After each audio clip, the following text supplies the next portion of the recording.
Olá, eu sou André Martins, repórter de Brasil e Economia da Exame, e esse é mais um Exame Infra, seu podcast que discute o futuro e o presente da infraestrutura brasileira. Estamos aqui em mais um ano, recebendo diversos convidados para discutir todos os desafios e também as conquistas de um setor que é tão importante para o desenvolvimento do país. Eu tenho mais uma vez aqui ao meu lado Maurício Malanconi, CEO da Suporte, para conduzir mais essa entrevista. Tudo bem, Maurício? E aí, André, tudo bem? Obrigado pelo convite. Mais um ano aí para a gente falar sobre infraestrutura. É um prazer estar aqui novamente. Exato. Feliz ano novo, Maurício. A gente está em fevereiro, mas é a primeira gravação, então a gente pode desejar a você também, que sempre nos acompanha, essa audiência qualificada. E no primeiro programa do ano, a gente vai receber o Humberto Rangel. Ele é diretor executivo da Sinicom, o sindicato que representa as empresas da indústria pesada. Humberto, obrigado por ter aceitado o convite da Exame para discutir a infraestrutura nesse ano e também olhando para os próximos anos. Eu é que agradeço o convite, é uma satisfação discutir sobre infraestrutura com vocês, que é um veículo de uma tradição longeva e de qualidade, de maneira que é muito importante que a gente tenha a oportunidade de usar esse espaço para levar as nossas mensagens e propostas. E, Rangel, eu gostaria de começar perguntando para você qual que é o papel da Sinicom, do sindicato, como que vocês atuam, né? Hoje, quantas empresas estão vinculadas ao sindicato e qual que é o principal papel da Sinicom dentro das articulações para discutir pautas, né? E trazer melhorias para o setor? O Sinicom é um sindicato patronal que completou já 66 anos de existência. Ele tem uma atuação muito forte nessa área de construção pesada. Nós representamos as empresas de engenharia de construção pesada e infraestrutura.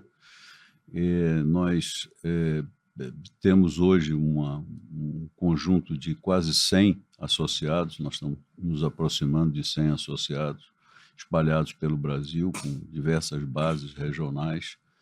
E o nosso foco de atuação é um foco institucional. Nós temos um lado, vamos dizer, de negociação salarial, que essa seria administrativamente um papel importante do sindicato, dialogar com os sindicatos de trabalhadores na fixação de níveis salariais e benefícios para a categoria. E, por outro lado, nós temos um papel institucional que é, vamos dizer, foco de preocupação e de atenção nossa, no sentido de defender a importância de termos um programa contínuo de investimento em infraestrutura no Brasil que favoreça a todos os setores da economia.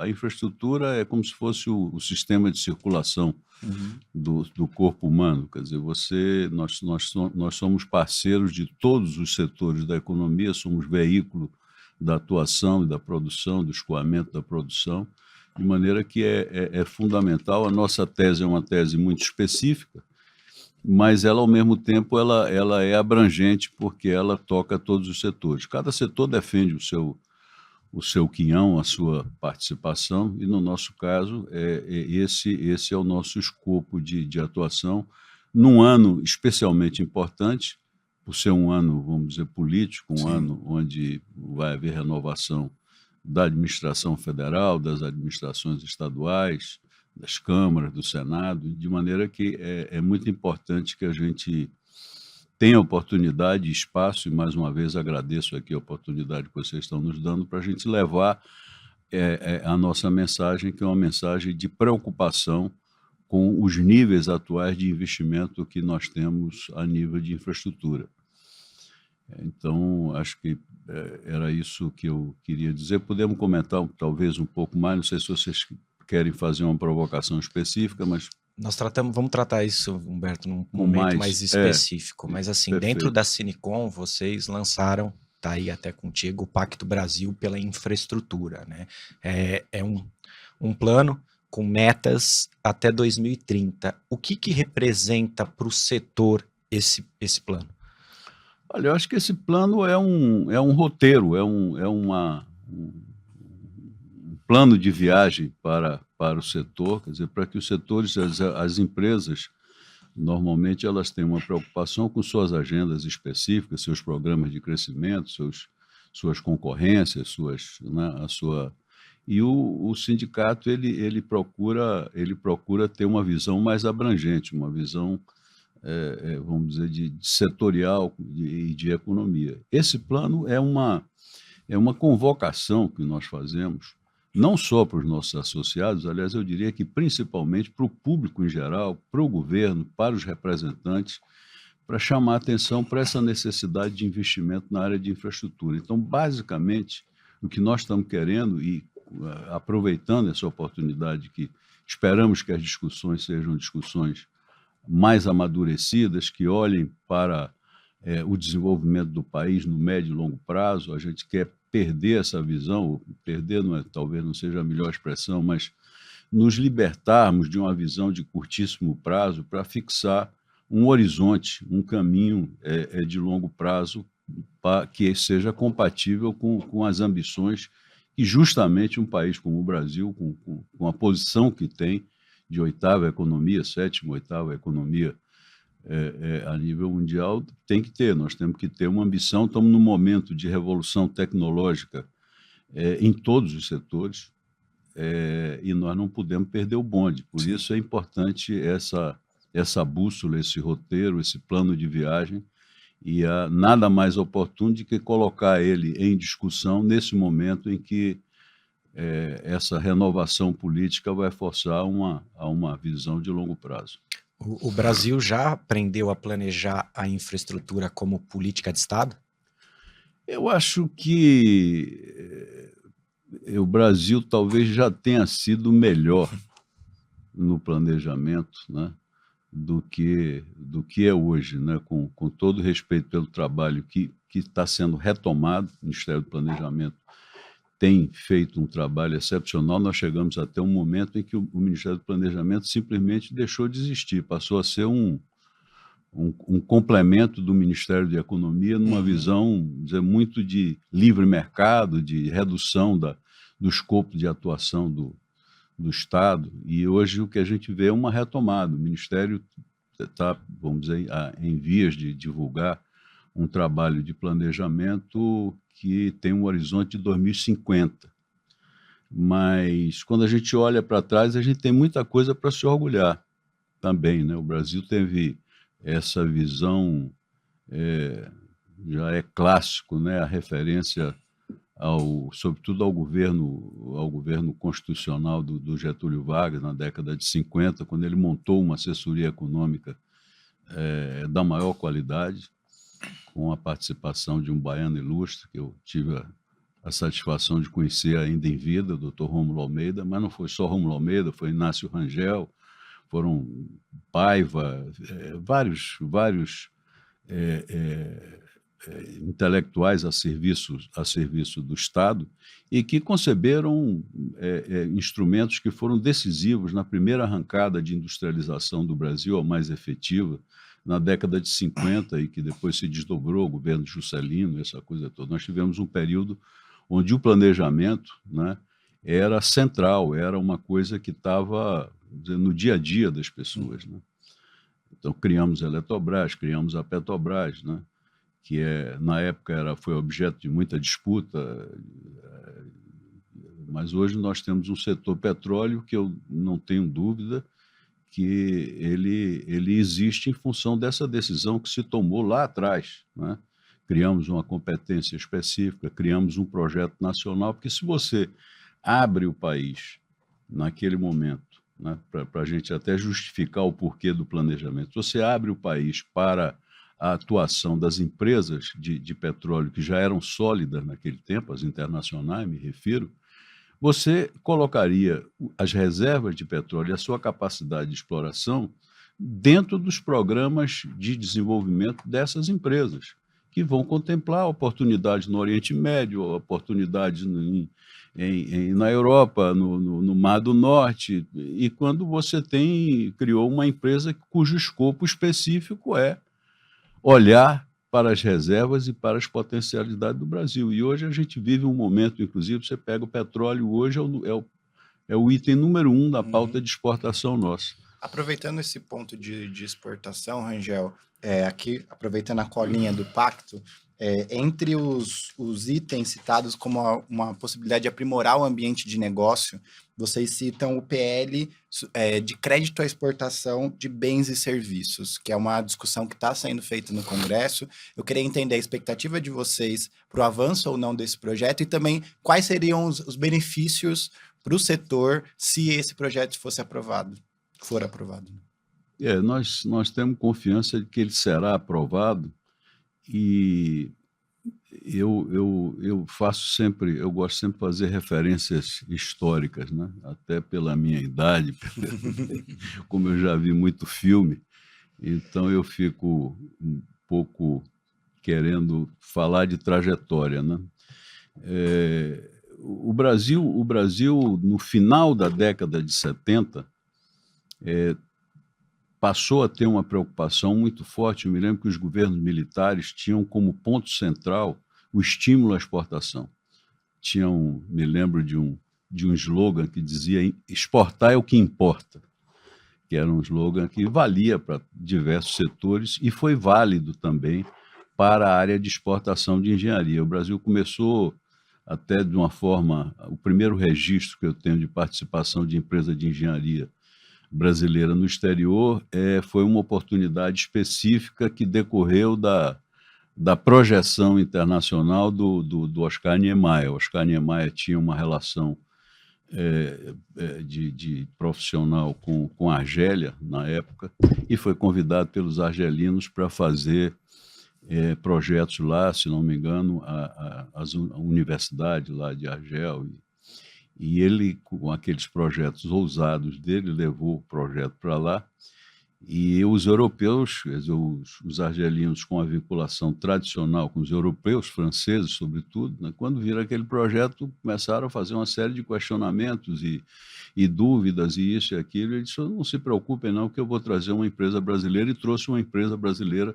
que já não existe mais, uma empresa com origem mineira, que teve uma atuação muito importante na construção de Brasília. Rabelo é o nome da empresa. Você tem hoje até, perto ali da Vila Planalto, em Brasília, você tem o nome da empresa, ainda ficou lá na marca da história. Depois o Brasil começou nós tivemos, fruto desse planejamento que a gente se referiu agora há pouco, o Brasil teve um processo de desenvolvimento da área de infraestrutura extraordinário.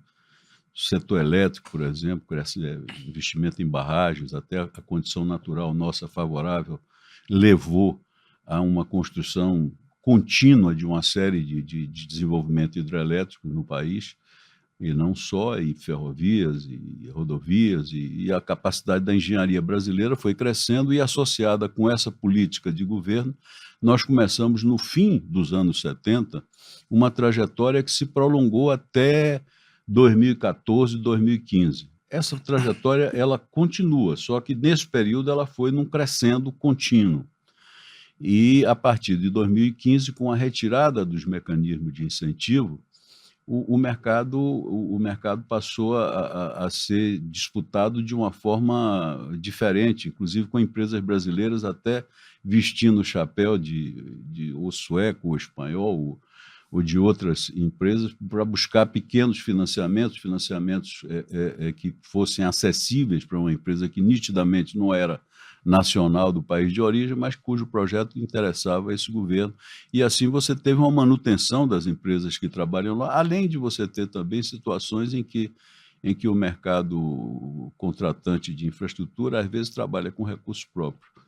Então, houve um declínio muito grande, e o setor de engenharia como um todo, e nessa área também, perdeu muito espaço. Nós chegamos a ter alguma coisa em torno de 5% de participação no mercado de obras internacionais, que era o dobro, por exemplo, da participação da economia brasileira no conjunto da economia internacional. Para você ver, vamos dizer, o destaque, a agressividade com que essas empresas trabalhavam. E, a partir de um determinado momento, é muito conhecido os motivos da crise, né? É aquela coisa que, com a água suja do banho, se jogou a criança também para o espaço, né? esse tema foi muito politizado de uma forma inadequada, né? Vários aspectos negativos do ponto de vista de porque vocês estão financiando obras no exterior em detrimento de obras no Brasil, era um argumento que se usava em desfavor. Vocês estão financiando países que não têm capacidade de pagamento, era outro argumento.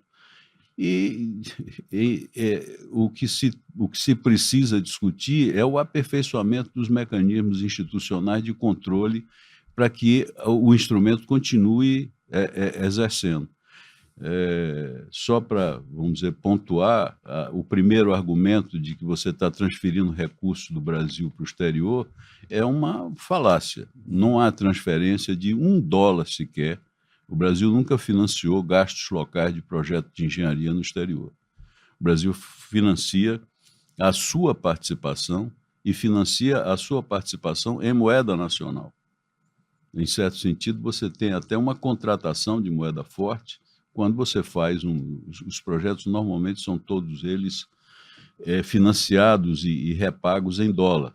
Você tem uma liberação de recursos no Brasil para pagamento de mão de obra, para pagamento de materiais, equipamentos, toda ela liberada no Brasil e exportada, vamos dizer, para execução no exterior. E aí você tem a fase seguinte do projeto, do processo, melhor dito, já com o projeto concluído, que é o repagamento, que é feito pelos contratantes em moeda forte, em dólar. Então, na verdade, você está trazendo dólar para a economia brasileira. O argumento do inadimplemento é um argumento que não resiste à menor análise, né? Não existe setor... O sistema financeiro vive de contratar risco. Né? Quer dizer, a taxa de risco é um componente necessário, indispensável de qualquer operação de crédito, seja ela para financiamento ao setor agrícola, seja ela para financiamento ao setor de engenharia, de exportação, ou qualquer outro setor, você vai ter esse componente de risco, né? E os inadimplementos, eles existem em todos os setores, né? O Brasil, por exemplo, nós temos uma política que, felizmente, se mantém ao longo de todo esse tempo, que é uma política de incentivo à nossa agricultura. Você tem um plano safra, que esse ano foi de quê? 600 bi? Ele vem repetindo. Acho que eram 600 bilhões de reais em termos de crédito ao setor agrícola, que coloca o Brasil numa posição. O Brasil é líder hoje, né, no setor agrícola, em termos de exportação, de commodity, de soja e tudo, que é uma coisa extraordinária, né? Se você fizer uma revisão rigorosa, você vai encontrar momentos em que houve inadimplemento, às vezes de grande monta, quebra de safra, condições climáticas e renegociações. Então, quer dizer, esse argumento de que houve um inadimplemento perde de perspectiva a análise dos dados do histórico. Em vez da gente falar nisso, por que a gente não se debruça sobre as curvas de financiamento e de repagamento? E vamos analisar, e nós vamos constatar que o saldo é positivo, amplamente positivo. Então, essa retomada, eu acho que ela se insere como um dos instrumentos importantes para fortalecimento da engenharia nacional. Nós temos que estar presentes, e não só a parte de construção, a parte de projeto também. Ontem nós estávamos conversando, eu comecei a trabalhar no setor em 1982 em Lima, no Peru. Eu fui contratado na Bahia para ir trabalhar em Lima. E encontrei lá, quando eu cheguei lá em Lima, eu trabalhava na Odebrecht na época, e me encontrei em Lima 3 empresas de engenharia, projeto, trabalhando no mercado, a Hidroservice, a Sondotécnica e a Geotécnica. Estavam lá, né?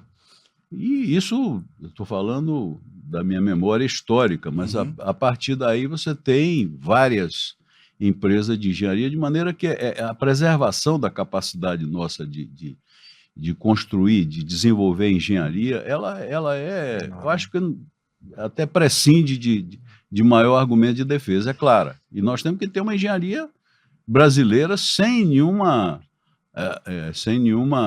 xenofobia, nem desconhecimento, até porque nós disputamos no exterior com empresas nacionais. Então, o critério nosso é um critério de isonomia, assim como a gente está pronto para disputar em mercados externos com empresas locais e internacionais, também queremos estar prontos no nosso país para o mesmo tipo de competição, resguardados as questões de isonomia que a gente precisa ter em mente. E aí, desculpa, Maurício, só concluindo. E aí, você acredita que com a aprovação, com o avanço dessa questão do crédito, o Brasil vai conseguir retornar? Em quanto tempo o Brasil talvez consiga retornar ao patamar que foi visto ali até 2014, como você citou?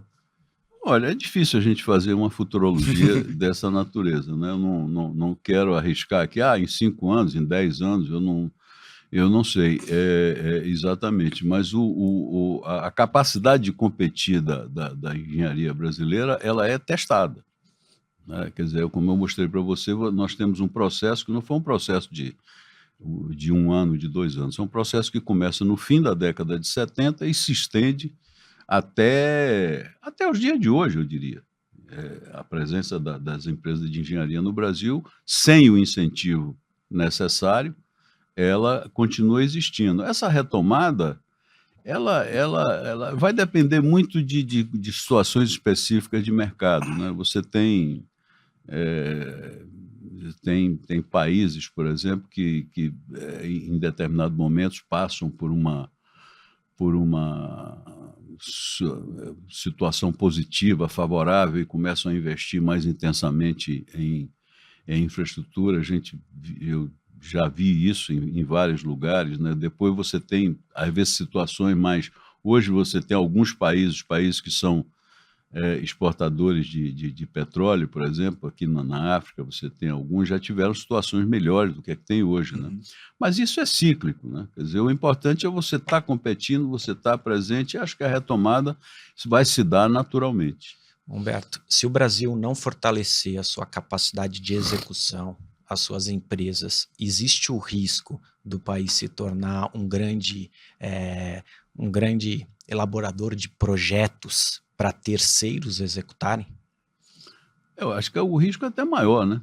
O risco é até maior, porque primeiro a gente tem que ter a capacidade de elaborar os projetos, né? Então aí já não estaria falando em nome das nossas empresas associadas, mas você pegar as empresas de projeto, que tem várias instituições da maior qualidade e que podem dar um depoimento semelhante ao nosso. Quer dizer, como eu disse a você, década de 80 tinha 3, 4 empresas brasileiras trabalhando no mercado peruano, por exemplo, que é o exemplo específico que eu dei.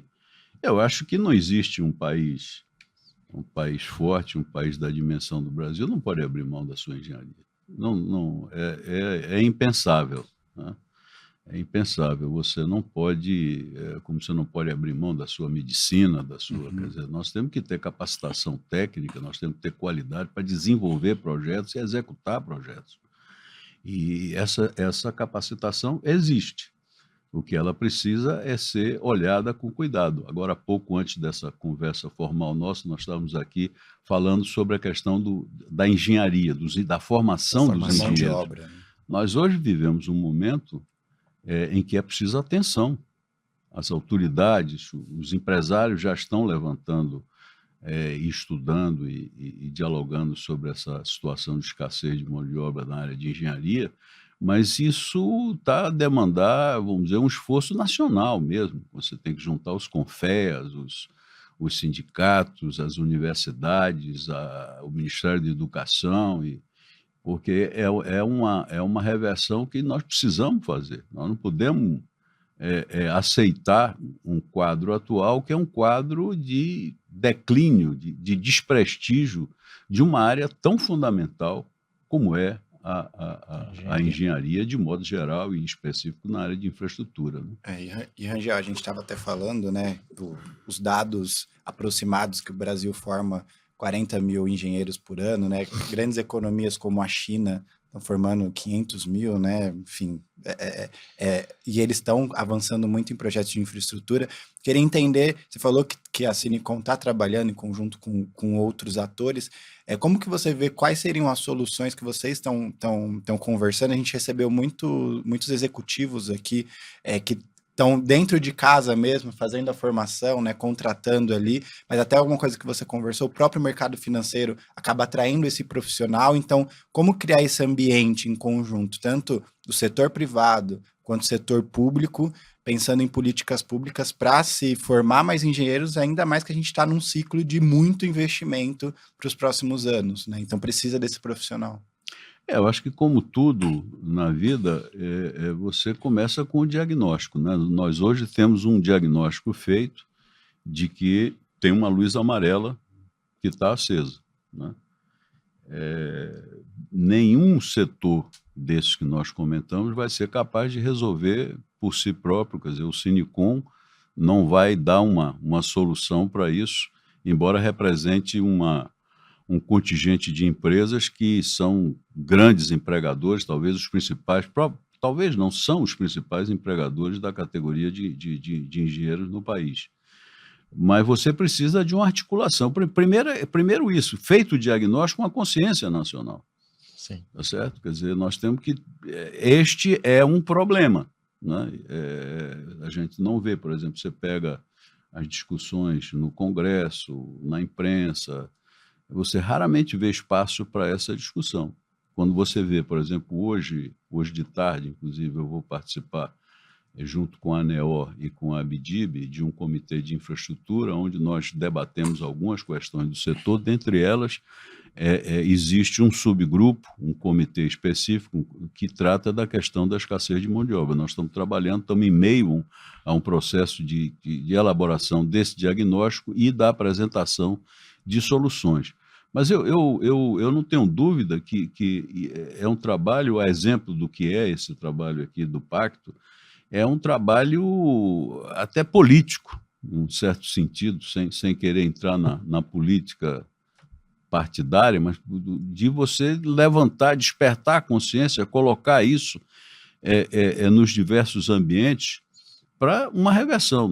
Esta semana, por exemplo, nós tivemos uma reunião com a diretora do curso de engenharia do IESB, que é uma universidade importante lá em Brasília. Uhum. Temos uma reunião agendada com o reitor para tratar do assunto e nós estamos nessa caminhada, né? Eu acho que não temos ainda definido aqui um programa, mas a exemplo desse Pacto Brasil, eu acho que a gente vai ter que ter um pacto pela engenharia também, alguma coisa desse tipo e contamos com esse diálogo com vocês, que são realmente fundamentais nesse processo de tomada de consciência e de provocação de uma atitude mais afirmativa de quem tem o poder de resolver esse assunto, que somos nós, enquanto contratantes, né? O governo, o Ministério da Educação, são as diversas instituições que têm que reverter isso, né?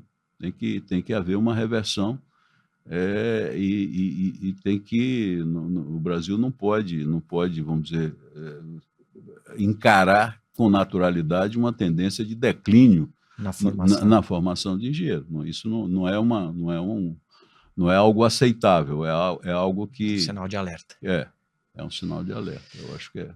Humberto, trazendo um pouco para a questão histórica, né, como você comentou, que gosta bastante de trazer a história. Em que momento o Brasil começou a tratar a infraestrutura como custo ao invés de um ativo estratégico? Você está trazendo um ponto fundamental, né?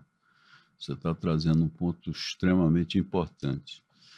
É difícil precisar o momento exato, mas nós tivemos, historicamente, a gente falou em Getúlio Vargas aqui para ir longe, depois você teve a fase de Juscelino, então havia um Brasil ambicioso, um Brasil que arriscava e até objeto de críticas na intensidade com que se colocou investimento nessa área de infraestrutura, né? A construção de Brasília, por exemplo, sempre foi polêmica e tal. a partir de um determinado momento, eu diria que, do meu ponto de vista, aí uma visão muito pessoal minha, isso até porque não é um assunto que nós nunca discutimos institucionalmente na casa, mas eu vejo que dos anos 80, governo Reagan, governo Thatcher, né, começou-se a ter uma visão que ainda prevalece muito, muitos setores acham, de que o mercado tem a varinha mágica, a varinha de condão para conduzir todos os processos, né? Que o governo tem um papel secundário, ele tem que dar educação, saúde, né? Mais nada e tal. E essa desqualificação do investimento como top de agenda foi se dando de forma progressiva e até hoje você tem muito isso, né? Hoje você tem, por exemplo, essa retomada do setor privado, que é fantástica, é indispensável, que carrega hoje o investimento em infraestrutura nas costas, nós temos que reconhecer isso. Ela não é suficiente. Se a gente olhar, voltamos lá, nós hoje investimos 2%, né, graças à retomada e à intensidade com que o setor privado, criando instrumentos novos, né, as debêntures de infraestrutura, né, que tem um papel fundamental. Então, mas o Estado precisa ter uma participação nessa área. A conceituação disso como custo, investimento, é uma discussão técnica que eu acho que está até subvalorizada. Você levantou um tema que, a meu ver, é um tema fundamental. Você tem economistas que defendem com clareza. Você pega o André Lara Rezende, não sei se vocês já entrevistaram ele, mas é um cidadão referencial com relação a isso. Ele tem uma visão, e é uma visão recente, é um homem que estudou no MIT, é um camarada que, né, um líder de banco de investimento, é um camarada que é um dos pais do Plano Real e tal, e hoje ele tem uma visão, quer dizer, diferente da que prevalece no mercado, no sentido de que os investimentos não podem ser tratados como um custeio. Quer dizer, você não pode... E no Brasil é isso que acontece. É essa conceituação que tira a capacidade de investimento do Estado. Porque a ênfase, a prioridade 00, vamos dizer, dos gestores da economia é com o equilíbrio fiscal, que se vê progressivamente ameaçada. Aqui no nosso raio-x, a gente tem uma curva aqui que mostra, vamos dizer, o crescimento da dívida nossa interna, e é uma dívida que se conceitua receitas tributárias versus gastos governamentais. E você tem que, né, via arcabouço, via teto, via isso, via aquilo, você tem que equilibrar. Como é difícil, ontem, por exemplo, nós vimos lá, o Congresso aprovou uma série de medidas de impacto no custeio do Estado. Essas foram aprovadas, né, pelos mesmos parlamentares que vão voltar no dia seguinte cobrando equilíbrio fiscal. E como é que esse equilíbrio fiscal está se materializando hoje? Ele se materializa através do corte de investimento, que a empresa é a despesa, vamos dizer, possível de se cortar. Você não faz, simplesmente, você não mantém a estrada que você tem hoje e que precisa ser mantida, não vai ser mantida. Então, é isso que está acontecendo. Eu acho que a gente tem que se debruçar sobre isso. Eu acho que a mesma preocupação que nós temos em economia, que é perfeitamente procedente, o Brasil caminhou bastante bem na gestão de sua política fiscal, nós temos lei de responsabilidade fiscal, nós temos uma trajetória longa de tomada de consciência com relação à importância desse item. Nós não estamos aqui fazendo nenhum discurso de irresponsabilidade fiscal, não é isso. Mas nós temos que ter a mesma ênfase de preocupação com o investimento. Ninguém fala sobre investimento público. E, às vezes, fala até com certo desdém. Não, isso aí, se acontecer, aconteceu, o setor privado vai tocar, nós vamos fazer o metrô ali. E não é verdade. Nós sabemos que não é verdade. Nem em valores suficientes para a manutenção do estoque de infraestrutura que nós temos. Manter o existente.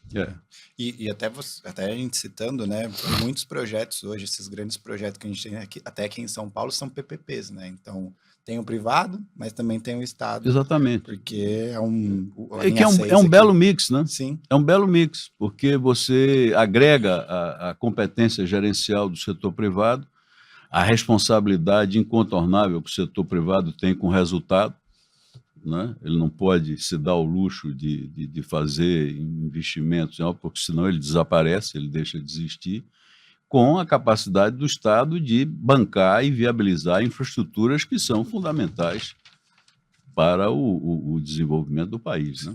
E aí, acho que finalizando um pouquinho essa discussão, 2027 tem uma preocupação grande com a questão fiscal, né? Diz que vai ser necessário um grande ajuste.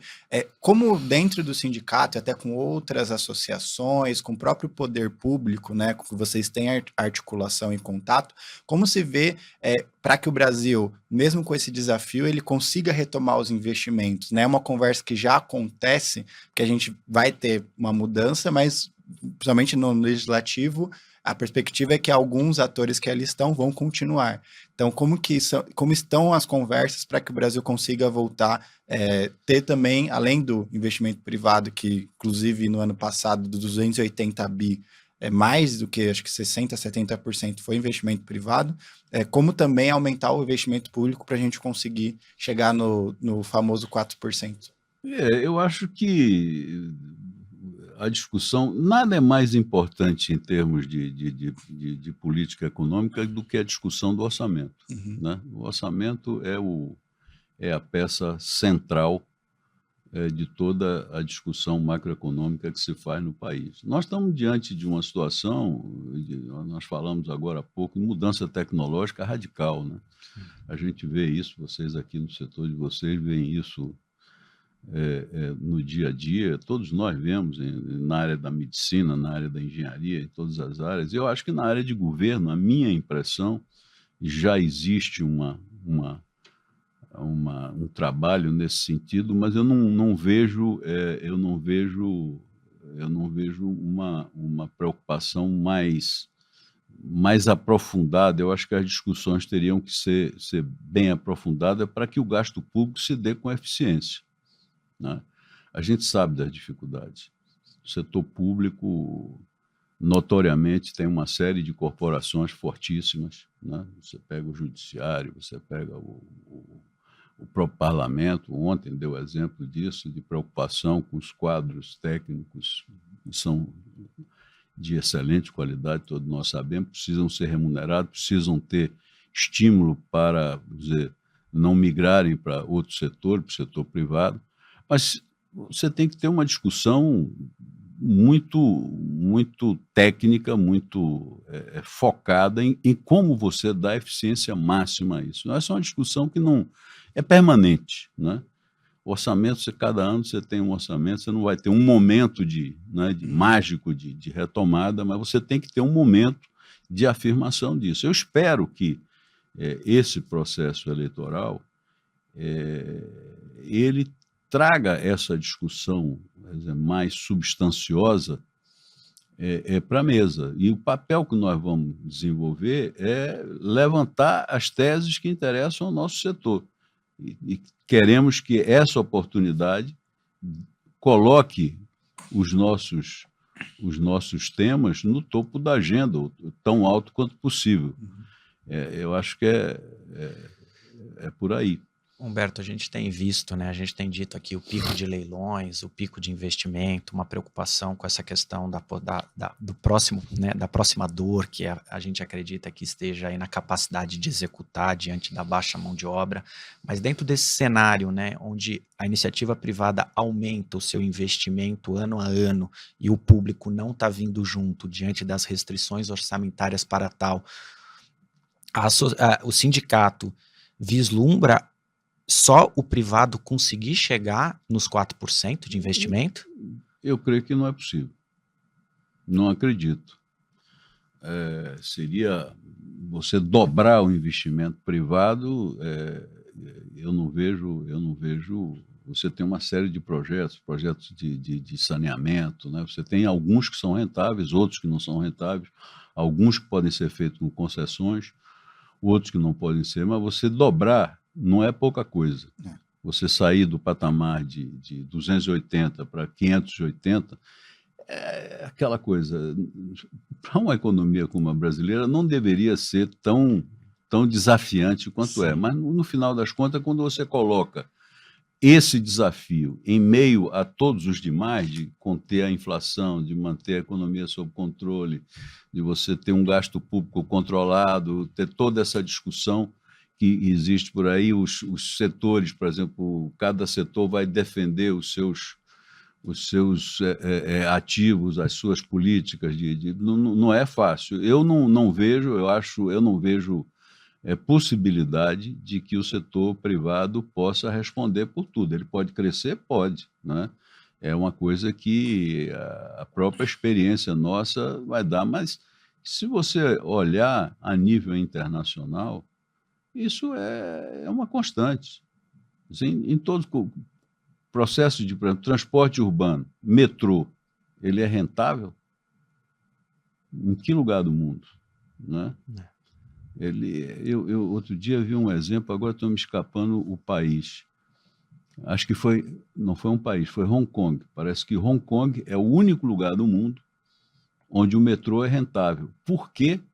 Porque se fez um arranjo, não é o custeio, não é a obra em si, é que se fez um arranjo envolvendo terrenos. Entendeu? Cessão para o concessionário de áreas urbanas para desenvolvimento imobiliário, isso num lugar especialíssimo, né? Convenhamos, Hong Kong não é a média do Brasil, nem eu acho que nem São Paulo, né? Quer dizer, talvez. Humberto, assim, na sua visão, se continuar esse patamar de investimento, a gente não atingir os 4%, qual setor colapsa primeiro? Saneamento, transporte, energia? Olha, a resposta é difícil, né? Nós temos, se você setorializar, por exemplo, saneamento, nós temos mais de 80% de água tratada servindo a população, ou ao contrário, 80% da população é servido por água tratada e pouco mais de 50% a parte de esgotamento. De esgotamento sanitário. Então, você tem um espaço aí gigantesco, provavelmente desses, vamos falando da parte de saneamento, você tem 50% do investimento a ser feito, uma parcela disso pode ser desenvolvida pela iniciativa privada. Né?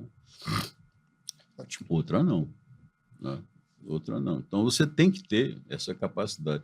O setor elétrico, o Brasil é extraordinário nisso. Né? O Brasil hoje, acho que é 250 gigas a capacidade instalada de produção de energia elétrica do Brasil, com uma matriz predominantemente limpa, né? Quer dizer, o que a gente tem de energia poluente é muito pouco, uma cobertura geográfica extraordinária. Nós estamos agora chegando lá nos últimos rincões do norte, com linha de transmissão. Já temos uma cobertura bastante importante e um potencial muito grande. É um setor que tem mais autonomia, tem mais agilidade, tem mais, não é? Capacidade. Eu acho que a demanda que vai ter aí nesse setor especificamente da participação pública talvez seja um pouco menor, talvez seja, o Estado talvez entre muito mais planejando, regulando, do que executando. Né? A própria Eletrobras aí já hoje já é privada, né? E já tem um caminho autônomo aí. Então, varia de setor para setor. O setor rodoviário, por exemplo, esse vai demandar, né, demais, né, da presença do Estado. Você tem, né, bolsões, aquele negócio que a gente falava agora há pouco na área ferroviária, quando você tem aquele modelo de mina, ferrovia, porto. Essa é uma equação perfeita. Você resolve aí, o projeto se paga, porque, na verdade, não é um projeto de transporte ferroviário, é um projeto de exportação de minério, né, num complexo integrado. Então, é outra coisa. Então, são várias situações. Eu não acredito também em colapso. Eu acho que o Brasil hoje tem capacidade. Eu acho que quando a crise chega, quando o sapato aperta e dói o calo, as pessoas respondem. Né? Eu acho que o que é preciso é isso. O que é preciso é a gente levantar esses temas o esforço para evitar a depreciação do próprio ativo, né? É o quanto que a gente precisa, de certa forma, se esforçar para não deixar isso acontecer. O cálculo que a gente faz é que só isso demanda cerca de 2% do PIB, só para você manter tudo que está. Né? Rangel. Então, quer dizer, os 2% a mais é o 2% que vai levar ao incremento. Né? Ampliação de capacidade. Aí eu não sei se você... o cálculo que nós fazemos até parte de uma constatação. Nós fizemos isso o ano passado, o ano retrasado, se não me engano. Nós fizemos um levantamento onde chegamos fizemos comparações qual é o tamanho do estoque de infraestrutura que o Brasil tem, que é alguma coisa da ordem de um valor 36% do PIB, quando você necessita chegar a 60% para estar em linha com as economias compatíveis com a nossa dimensão e produção. Então, você tem que ter esse caminho e eu acho que aí o Estado tem que ajudar a planejar, né, e tem que ajudar a executar em participação, sempre que possível, com participação da iniciativa privada. Eu acho que é um modelo de sucesso, é um modelo interessante. E, em grande parte, você vai poder fazer isso, né? Até para manutenção. Já tivemos no passado, isso já desde algum tempo, você pode contratar uma remuneração com participação do Estado, participação privada. Enfim, tem modelos aí que a criatividade vai encontrar os caminhos. Tem encontrado e vai encontrar mais. Já a gente está caminhando para o final da nossa conversa, passou rápido, né? Conversa boa passa rápido. Acho que a minha última pergunta é relacionada... a gente teve em 2025 muitos leilões, mesmo no ano eleitoral, a previsão é que a gente tenha bastante leilões, muitas obras públicas acontecendo também até o prazo ali máximo que é permitido pela lei eleitoral. Como que as construtoras que em outras épocas elas eram protagonistas, né, da infraestrutura no sentido de estar ali em grandes obras, disputando grandes leilões, está voltando, né, isso está acontecendo, mas como que você vê a perspectiva aí para tanto esse ano quanto para os próximos anos, né, a atuação das construtoras em leilões de concessão, de PPP, a gente vê muito em consórcios, né, no caso, um mix ali com quem vai cuidar da operadora, né, da operação, e a construtora para construir antes, né? A gente vê tanto em PP de escola, própria caso de metrôs aqui em São Paulo. Então, como que você vê esse cenário? As construtoras foram pioneiras nisso. Sim. Né? A gente pega as primeiras empresas de concessão, né, algumas que estão aí até hoje, né, elas tinham a participação direta das empreiteiras. Com essa queda brusca que houve do mercado de construção nesse período de 2015 a 2020, começo dessa década, houve uma retração no tamanho, na capacidade dessas empresas de colocarem capital de risco em projetos de infraestrutura. A própria retomada do mercado, inclusive com a participação privada e a participação dessas empresas, vai gerando, um processo contínuo. Uhum. Né? Eu acho que a participação delas como investidoras no processo, ela vai se dar naturalmente. Não é difícil você dizer, olha, vai acontecer numa escala tal. Hoje você tem o setor financeiro um papel de liderança nessa questão e que eu acho que o importante é que o investimento aconteça e que as empresas se fortaleçam.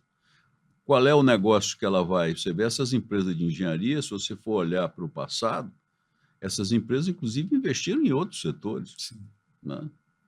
Você pega a Camargo, né, tinha uma carteira de investimentos industriais fantástica, que até mantém hoje o grupo saiu da engenharia, mas os empreendimentos estão aí. Eu não tenho detalhe de o que está lá com a holding deles, mas você tinha empresas que tinham presença na área petroquímica, empresas com presença na cimento, por exemplo. A indústria de cimento teve uma participação. Então, quer dizer, se você tiver a capacidade de investimento, essas empresas elas são vocacionadas para a produção. Uhum. Eu acho que esse é um ativo fundamental do Brasil. O raciocínio da empresa de engenharia está voltado para a produção. Então, essas empresas até eram alavancadas, né? Elas investiam até para além da sua capacidade de caixa. E eu acho que esse processo, esse DNA, ele está presente. Ele está presente e ele vai se manifestar. Ótimo. Eu queria agradecer ao Maurício por mais uma condução no Exame Infra. Obrigado. Eu que agradeço, André. E até a próxima. Obrigado. E agradecer ao Rangel também, foi uma conversa, uma entrevista muito rica, contou muitas histórias também, né? Acho que a história explica o presente e também vai mostrar o futuro. Então, eu agradeço, Rangel, pela sua participação e para as próximas vezes também. Muito obrigado. Eu que agradeço e é uma satisfação estar com vocês aqui, que tenhamos outras oportunidades. Ótimo. E agradecer você que nos acompanhou até aqui. Se inscreva no YouTube da Exame, nos siga nas redes sociais para você sempre estar por dentro de tudo que acontece no mercado de infraestrutura. Também acesse nosso site, porque também temos conteúdos exclusivos sobre tudo do setor.